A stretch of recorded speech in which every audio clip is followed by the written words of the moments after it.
Listen, you ignorant Boston fan. You're exactly like that Chicago fan who sounds like that LA bozo. He's rude, crude, and lewd. Perfect. Hire him as the new Drive Time sports host. Hey everyone, this is Will O'Toole welcoming you to another edition of Park Ridge Sports History.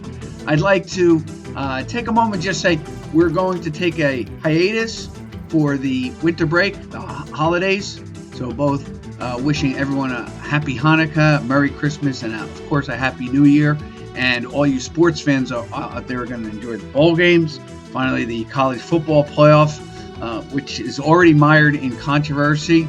We can get to that a little bit. And of course, as the new year breaks through, we're going to have not only the end of the regular season in the NFL, but the playoffs and, of course, the football championship, a.k.a. the Super Bowl. And then sometimes what we have, the Pro Bowl. And here's the crazy thing. You don't realize sometimes how I just compose these shows or create them. Every once in a while, Howard will send me an idea to do, whether it's an obituary on a great player from the old times. And by the way, he did send me one on Ron Hodges and never realized. Remember, I was doing players from the New York Mets and the New York Yankees and a host of other teams who were not Hall of Fame players. Indeed, they may have made a couple of all-star teams at best, but they were just role players on many of the teams. And I never realized this. Ron Hodges, who recently passed, was a member of the Mets and only the Mets and lasted about 11 or 12 years in the major leagues, just being a career Met catcher. So I have to add him to the list with Ed Kranepool. Like Roy White, Kranepool and White were both all-stars who played their entire career with the New York teams. And indeed, both of them won a championship with the Mets. Hodges did play on the 73 pennant-winning team, but he did not appear in the World Series or the playoffs. He makes one postseason. Actually, he walked in a postseason appearance. I'm pretty sure, as I was going through it, that I think it might have been the World Series. But anyway, I just thought, if you didn't realize this already, everything is pretty much off the cuff. I do have some ideas what I would like to do a show on. And of course, you know that I still want to get to a number of great games of all time that have been, let's say, have been narrated from an approach that I think has been unfair. Notably, and indeed, I am an Irish Notre Dame football fan, that 66 tie game with Michigan State. I really think that Ara Parseghian and the Fighting Irish have always taken a little bit too much criticism in that game for settling for the tie. But what people didn't realize was that Parseghian was without his starting quarterback. And look at what it's done for Florida State this year. Being without the starting quarterback, all of a sudden that made a big deal. And Florida State, which had been ranked fourth prior to the college football playoffs, conference playoffs, suddenly found themselves ending up fifth because Texas and Alabama with the upset of number one in the country, Georgia, ending their 29-game winning streak. And, of course, Texas defeating, really manhandling Oklahoma State. And anybody who thinks Oklahoma State, they're a good team. They're certainly not a great team. They're certainly not on, let's say, the level of an Alabama, a Georgia, or certainly a Texas, as that game proved out. That game wasn't even close. And Florida State, of course, has to play a very tough defensive game against Louisville. Now, number of factors, as I go into this. Louisville did get upset by Kentucky, which kind of started off the season pretty good and then faded. But they were upset by their in-state rival, the Kentucky Wildcats, an SEC conference member. And then, and this was a Louisville team that did manhandle the Irish earlier in the year. And then, of course, we know that Florida State did not lose just their leading or their starting quarterback, but also his backup to a concussion. So they were with a third string, yet still managed to win the game.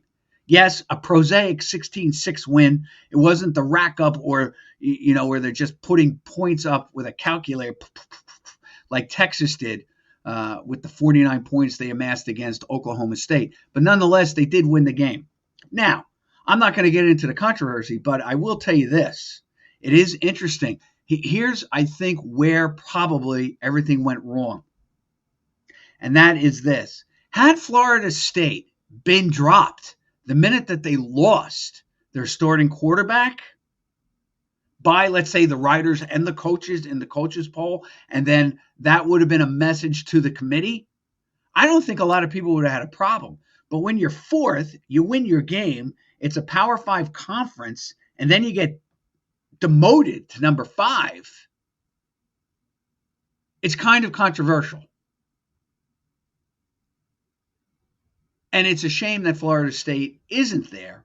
Nevertheless, sometimes they do, the NCAA, change the rules in midstream, and there is a little loophole where there is talk about injuries and all the rest of it becoming a factor in the whole thing.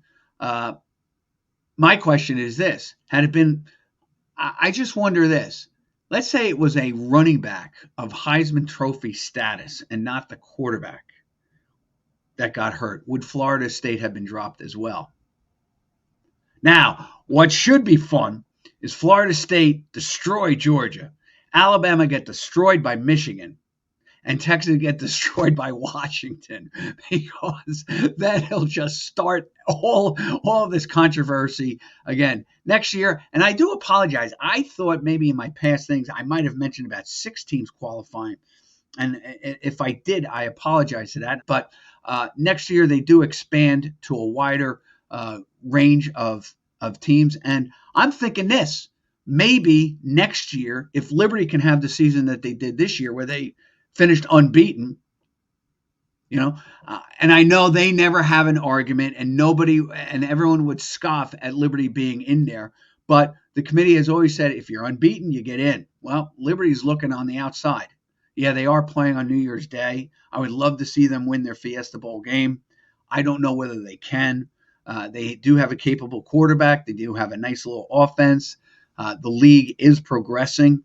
They are getting better, but they're a tad below what is seen as really the Big 5 conferences. And that's the SEC, now the end of the Pac-12, the ACC, the Big 12, and the Big 10. And, of course, you got to put Notre Dame in that sphere when you're talking about the big powers. And then everybody else falls into place. Nevertheless, I'd like to go on. So the New Year's Day games, my only criticism of the bowl matchups is that originally they didn't like, the committee and the NCAA didn't like all of the contractual tie-ins of certain conferences. The Orange Bowl was traditionally the Big 8. That's the one that originally was, let's say, Nebraska and Oklahoma. The Cotton Bowl always had the Southwest Conference. The SEC had the Sugar Bowl. The Rose Bowl, of course, had the Pac-10 or the Pac-8 and the Big 10. Then they wanted to change all that. But if you take a look, they've done nothing more than just make every bowl game into a Rose Bowl matchup, where you're taking the 5th best team from the ACC and you're matching them up against the 5th place team of the SEC. And it kind of totally ruins the bowl week, because I do look forward to them. And to be honest with you, I do like all of the kind of the rebel forces against the Empire. I do like the Mountain West. I do like teams like Wyoming, and BYU is now in the Big 12, but I do like teams like Wyoming and Boise State and the Air Force Academy, obviously Army and Navy. And I love seeing, let's say, the new kids on the block, the Coastal Carolinas, get a shot.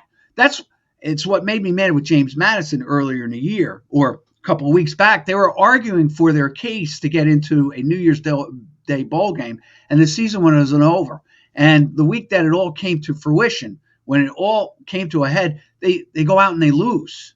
End of argument. Fortunately for Liberty, they were able to secure an unbeaten season and land on January 1st in a Fiesta Bowl. But it's meaningless anymore. The bowl games used to be something fun to watch. And outside of, let's say, some interesting or rare matchups, they're basically the mediocre Power Five conferences going against each other. The only one that I have really any interest in, I do watch regardless of what mediocre teams are in there. I actually like the Pinstripe Bowl because it's played in the cold. It's played in Yankee Stadium. As I've maintained, it's the worst football stadium to watch a game in, but it's the best football stadium to watch a game in because of the history. I know it's the new one, not the old one. I get all that. But it's just the whole venue of being in New York City over the holiday season. I just think it's a lot of fun. And it's played basically in mud. There have been years where it snowed or rained, and you get two teams that, yeah, they both are 500 or 7-5, but they play hard. And it is a lot of fun that way. But there are some other games. Although I will tell you this, if I was a college player, even though it's been moved, its venue has been moved from the Bahamas to Charlotte, North Carolina this year, the games I want to go to are the Hawaii Bowl. I don't even think that exists anymore. The Aloha Bowl, but it's played on Christmas Eve, Christmas Day. But the Bahama Bowl, which is played a week before Christmas, you go down, you get some sun, fun in the turf and surf, fun with turf and surf, and you get to see a bowl game in beautiful weather. I mean, to me, I'd rather go to the Bahamas than a place like, I don't know, Dallas for the Cotton Bowl on New Year's Day. But that's just me. But anyway, let's remove ourselves from college football. And of course, this is what I mean about I just kind of go off on tangents, things that just pop up as I'm talking to you out there. I was thinking about this going in. And I figured I was having my students do, and this is how it all began. I'm having my students do a PowerPoint presentation on the great Jerry Eisenberg, who was a sports columnist for the New York Star Ledger. I think at one point he was one of just a handful of newspaper reporters, columnists, and writers to go to every Super Bowl. He's 93 now. He's still writing. Okay, not every day, but 93 years old and still writing. And as a boy, well, let me just show you. I first started getting into reading. Now, I'm not saying I'm reading 1,000-page novels every night or anything like that, but sports was a way for me to get into reading. And he had this book from Scholastic that I remember ordering, or my brothers did, or whatever. And we used to get the little book forms and all the rest of it. Scholastic would come into the schools, and we'd ask mom or dad if we could order a book, and we'd only be allowed to order one book because it was expensive.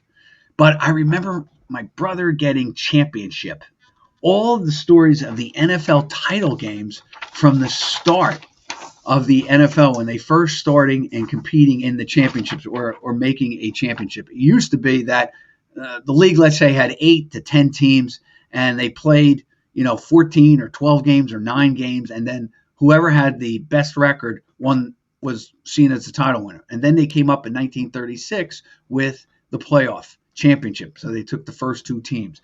This is the book I remember most. This is the book I later saw when I was in the 6th grade. So it was an updated version of this. But I always loved this picture. And as anybody who knows, you know that I absolutely have called this the quintessential picture of the NFL, Jim Kinnicky. And what I love the most about that is that I found it. I remember seeing that picture, and I had my brother Ed research it for me because I couldn't find the picture on the web, on anywhere on the internet. And he managed to find it. I don't know where, but kudos to him. Anyway, it was in this book. It was a story. I think it was called Tale of the Tape. And it was the 65 NFL championship game between the Cleveland Browns and the Green Bay Packers. And it was played in mud, ice, and snow. And here's what I love most about this. This affected me greatly about my love for sports. There's no question that I was greatly. In fact, I used to draw this picture a number of times, trying to put my own perspective, my own signature on this picture. It's just a beautiful black and white picture, but I do remember the caption: a model in Mud. Jim Kinnicky. And then it says, I forget what it says, like despondent, but there's always hope for another day. Now, I just love that expression. And this was the brilliance of a wordsmith like Eisenberg, a model in mud. As I was telling my kids, a model in mud. Usually we're talking about sculpture made out of marble or porcelain. A model in mud. And look, just like the great Greek athletes or the great Greek gods, don't tell me that Eisenberg doesn't make an allusion to Greek mythology when he wrote those words, a model in mud. So he's just a tremendous wordsmith. The short stories encapsulating each NFL championship game, it's beautiful. It's an easy read. It's a great way to grab people who don't like to read normally or frustrated by reading or don't seem to have the time. 8 to 10, 12 paragraphs, always beautiful efficiency of words and a model in mud. I mean, this guy is just a tremendous writer, Jerry Eisenberg. And that's why he's been so successful over 60, 70 years in his career. Anyway, and he's still going. And so anyway, this is where it got me going. Then I was thinking this. So these kids got me going into this book. And I'm looking at this particular book and I'm saying, I do remember the 70 Kansas City, Minnesota game. I always remember the fact that I came into the game late, but I do remember that they tried to have an air balloon there and that actually it was dangerous because there was tornadoes in the area. And it was another game in mud because it was played in New Orleans, Tulane Stadium. It had a huge rainstorm just a few hours before game time. And the field was a muddy mess. Not as bad as Green Bay, Cleveland, but just the same. A lot of the guys were just covered in mud. It was just great. So I rewatched the game fully well, knowing who wins the game. It really wasn't a great game played by the Vikings. And really, when you look at it, many writers would say that Kansas City just was like a surgeon out there. They just, cut away surgically at the Minnesota defense. They took a 9-0 lead, then it was 16-0, and the broadcaster, Pat Summerall, that's it. He says, this game, it's strangely eerie. 16-0, and the year before, the Jets were up 16-0, and he was thinking, well, maybe the Vikings can come back. Well, the Vikings do cut it to 16-7. So Summerall wasn't wrong, but then the Otis Taylor, great move. He breaks off a tackle and scampers. He looks, in the last 10 yards, if you ever see the replay, he looks just like a thoroughbred racing to victory at Kentucky Derby. And that was signed and sealed for Kansas City. So they would avenge their Green Bay loss in Super Bowl I. But here's what I was thinking. I'm watching the game, and here's Summerall giving, all right, this is our last broadcast of regular season game or regular season and postseason games that matter. Next week, CBS is going to do the NFL All-Star Game. So it got me thinking, I do remember only really watching an AFC-NFC Pro Bowl game, 1971, and I think the AFC won the game on a Nick Mickemeyer field goal with just seconds remaining, like 26-23. But the game was played by guys who really didn't want to be there. And really, it's the one sport where you don't need an all-star game.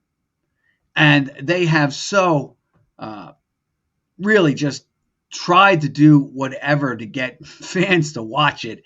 And it's really just a terrible, terrible show. They'd be better off not running it. Anyway, I'm going back. And of course, the AFL had their own all-star game. And I do remember one from like 1968 or 1969. It could have been the 70 game, but I don't think so. I found this website, and it's called, I put in the list, and this is how things work. And I just want to show you some more pictures that I got, and of guys that I'm going to talk about. All right. The NFL game that he was talking about was actually coached by Norm Van Brocklin and Tom Fears. And of course, this guy right here, number 31, that's Jimmy Taylor, who was, of course, a star with the Green Bay Packers. And I think he got into a contract tussle with Vince Lombardi. So Lombardi traded him or let him go. He did graduate from LSU, so he was a hometown boy coming home to play for the New Orleans Saints in 1967. I think he lasted for about maybe 3 years. Probably his last year and a half, he was injured. But, his best days were with Green Bay. He's a great player, but the longevity of a football player is much shorter than a basketball, baseball player, or even a hockey player. And get a load of the New Orleans Saints uniforms. I didn't realize they had a white stripe going down. I did like the uniforms from this perspective, like Green Bay's. Green and gold aren't used that much. That's probably why I kind of like the Eagles' green and white uniforms, or the Jets.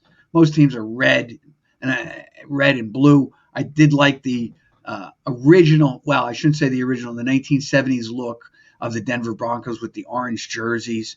I love that. Sometimes they wore the orange pants with a white jersey. That looked pretty cool. And the Minnesota Vikings, even though they weren't a favorite of mine, I did always like their uniforms. I actually like the uniforms with the purple pants with the white.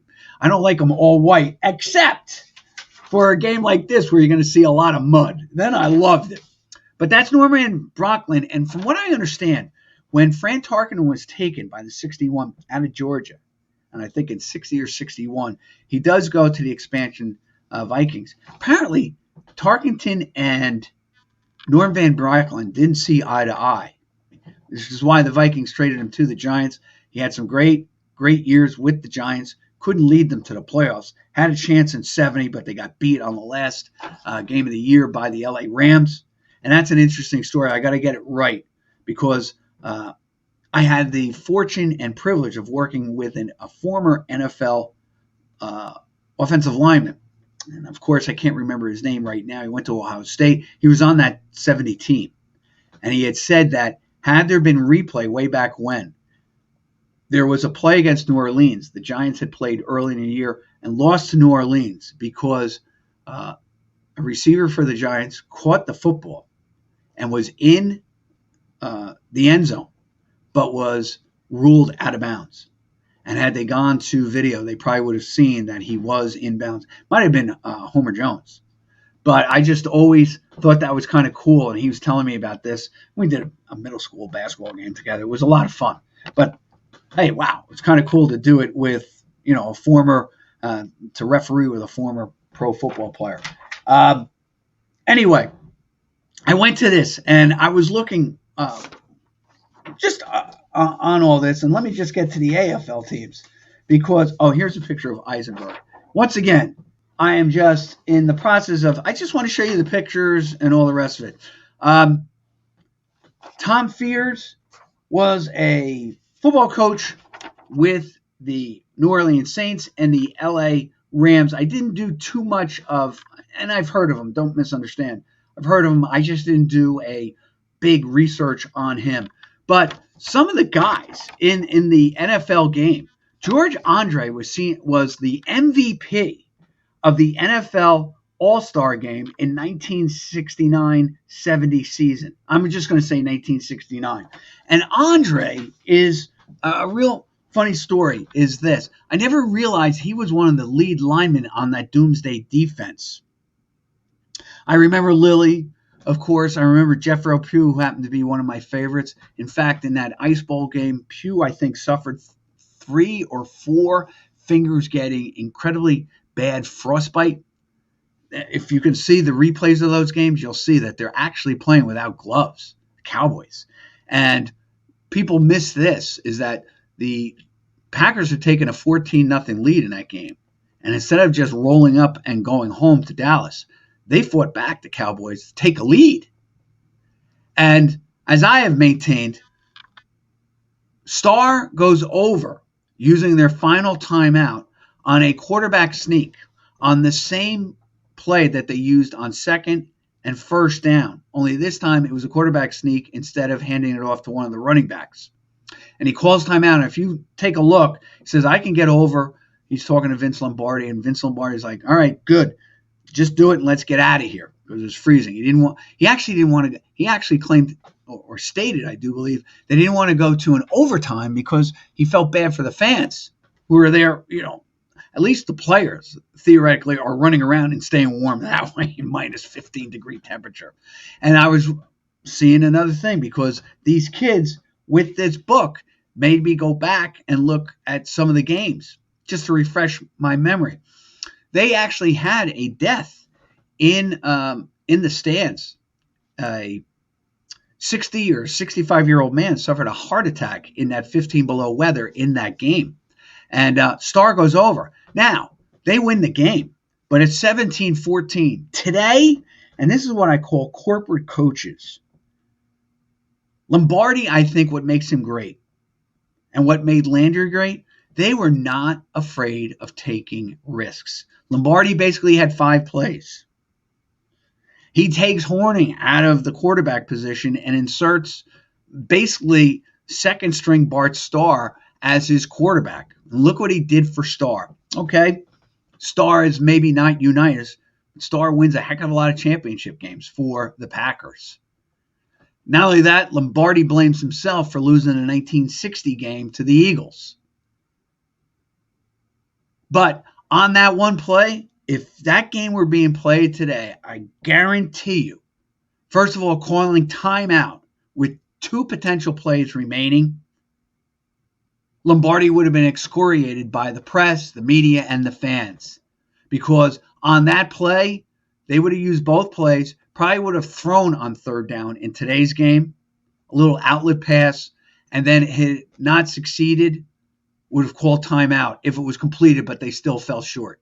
If it was incomplete, well, they still had a timeout to think about it, and the quarterback plunge would have been the push that the Eagles are doing today. That being stated, it was a great game, and I think why it resonates so much with NFL fans is the fact of the elements that it was played in. 15 below.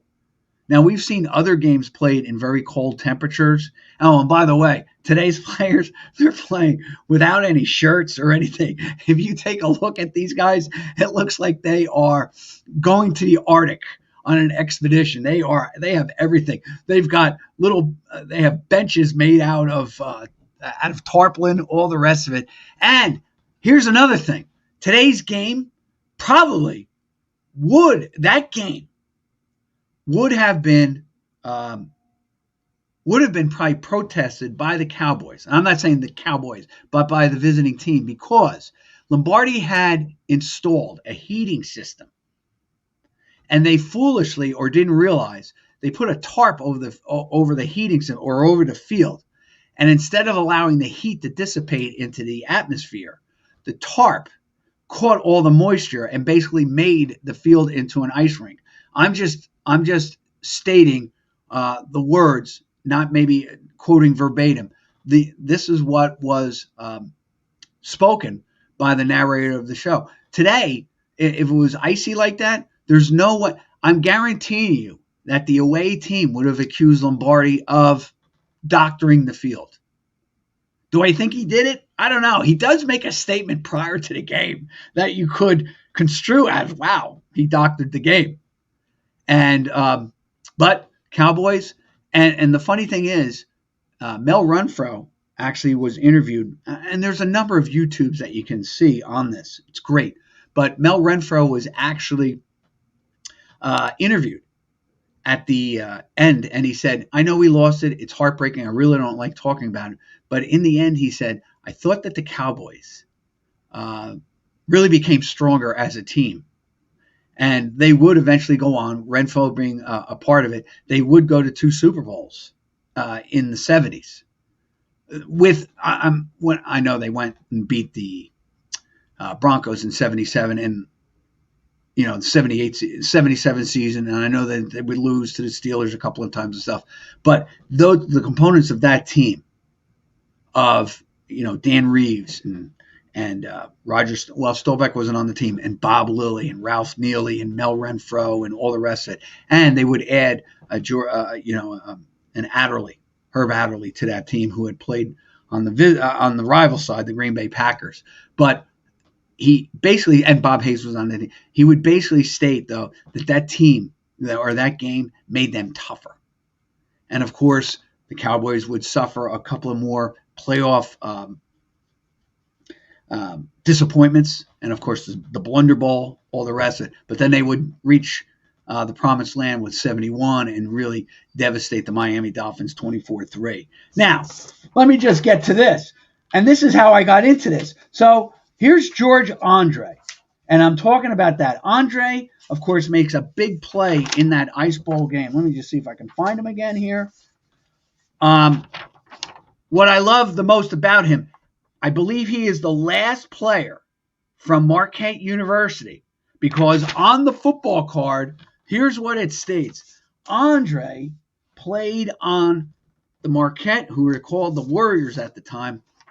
George won a starting job as defensive end and made the all-rookie team in 1962. He was the Cowboys' sixth draft choice in 1961 after missing the final collegiate season when Marquette dropped football. He is a great pass rusher. Well, I'm looking at the size of him. He was 6'7". Sometimes we talk about today's players and the size of them. I think the offensive linemen have basically gained 80 to 90 pounds. Many of them are over 300 pounds. Many of them are even over, let's say, 330 or even 340. And I think that has changed the game. But when you start to look at the sizes of some of these guys, they're monsters. So I found the picture of George Andre. And then I got to the back of the picture. And Topps used to run a quiz. Now, here's what the quiz was. Who is this guy in the picture? He's a Cleveland Brown. And originally, I really thought it was a guy by the name of future coach of Kansas City, Paul Wiggin. But it's not. It's actually, I think the picture looks more like Jim Kinnicky. I would say that's Jim Kinnicky. That is definitely Jim Kinnicky, who is, of course, the picture that I love the most about the NFL from the 1960s. You can't make it up sometimes. By the way, here is a picture of Eisenberg. Still looking good. I don't know. I got to be honest with you. I don't know when this picture was taken. I had the good fortune of being able to email him and enjoyed my email conversations with him, and he's just been fantastic to me. But anyway, and then this is the fun part. So the answer, they have another answer down here of Lyndon Crow, and this is why I love doing this show so much. So I'm saying to myself, well, who's Lyndon Crow? I never heard of him. Well, Lyndon Crow. All right, Lyndon Crow. Let me just look him up real quick. Lyndon Crow obviously played, I think he was a defensive back for the St. Louis Cardinals. And I'm just going to give you this. So this is how I learned about sports history, is that one thing leads to another. Playing both defensive back and running back, Crow rushed for 723 yards, caught 13 passes for 412, so he's already a 1,000-yard man. Scored 11 touchdowns and intercepted 11 on defense, so he's a two-way guy. All right? And I'm just going to go to Football Reference, Pro Football Reference. He went to USC. Didn't know that, Lyndon Crow. 3-time Pro Bowl player, is not a Hall of Famer. And by the way, George Andre, I was looking at his stats. Man, you could argue he's part of that doomsday defense. He's a member of 2 Super Bowl teams. One wins the whole thing. You could really argue that George Andre should be a Hall of Famer, because I'm going to do a future show about how this war, especially in baseball, has really maybe opened some eyes to players like the Reggie Smith and the George Fosters. Guys that you would say, they would never be thought of as Hall of Famers. And now the war and guys having higher wars than the guys who are actually in the Hall of Fame, it's really turned people's eyes onto players that were regarded as great, maybe not necessarily Hall of Famers, but if you're putting this guy in and this guy in, this guy belongs. And I feel the same way with Andre. All right. This guy, though, Lyndon Crow, played from 1955 to 64, so 10 years, played for the Cardinals, played for the Giants, and he played for the Rams.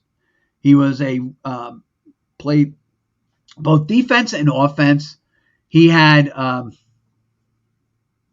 just trying to think here. He did punt returns.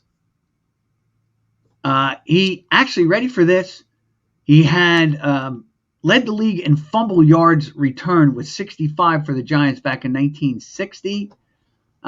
He had 38 interceptions in his career, 518 yards. He scored 2 touchdowns via interceptions, and he scored 1 touchdown off a fumble. 3-time Pro Bowler. So this is what I love about this show, where it goes one way or the other. And then with the 69 season, ready for this? Didn't know this, and this all goes back to the Kansas City Chiefs win over Minnesota. It's just amazing how sometimes I'm doing these shows and I'm saying, I'd like to go with this and this and this. And as you're reading and you're starting to think and you say, wait a minute, Mike Livingston got a couple of snaps late in the game against the Minnesota Vikings. And then I realized, wow, he actually made the All-Star team in 69 for the AFL West team, which won 4 of the early contests. Then they decided to have the West play the Buffalo Bills. And then the East won a couple of games. And the final game before the merger, it was won by the West because Mike Livingston, who was selected after a number of quarterbacks went down with injuries, or maybe they just didn't feel like playing. But let's give them the benefit of the doubt. They didn't feel like they were injured. I'm talking about Len Dawson, Darryl LaMonica, and Joe Namath. Well, Joe Namath would be in the East. Well, they took Livingston. Livingston actually guided the Chiefs to 6 wins. I do remember that now as I'm saying this to you. And he won 6 games for that 69 Chiefs team, which won 11 games, finished second, and makes the All-Star team. And when you think about it, it's legit. He basically had over half the wins for the Chiefs. Why not select him at least as a backup? And here he comes in and he becomes the MVP of the last All-Star game, which was won by the West 47-27. Just incredible. Just incredible how sometimes all these things come into play. And then, of course, one last time, here's Jim Knickie. Love the cartoon. I don't know, and I'm going to do a future one. Love the cartoon. How newspapers miss the cartoon. It really is unbelievable how cartoons are missed by newspapers. Well, I hope you enjoyed. Just remember, maybe I'll do some more All-Star game with the AFL. Just remember this, that the last All-Star MVP for the American Football League was Mike Livingston, who leads or helps lead the Kansas City Chiefs to a Super Bowl win to avenge their loss against the Green Bay Packers. There's Green Bay. They avenged their loss by defeating the Minnesota Vikings before they had Fran Tarkenton lead them to 3 others. Of course, their quarterback was Joe Kaplan. Hey, this is Will O'Toole wishing you happy holidays, be safe, and I'll see you in the new year. Thanks again to Howard. Bye now.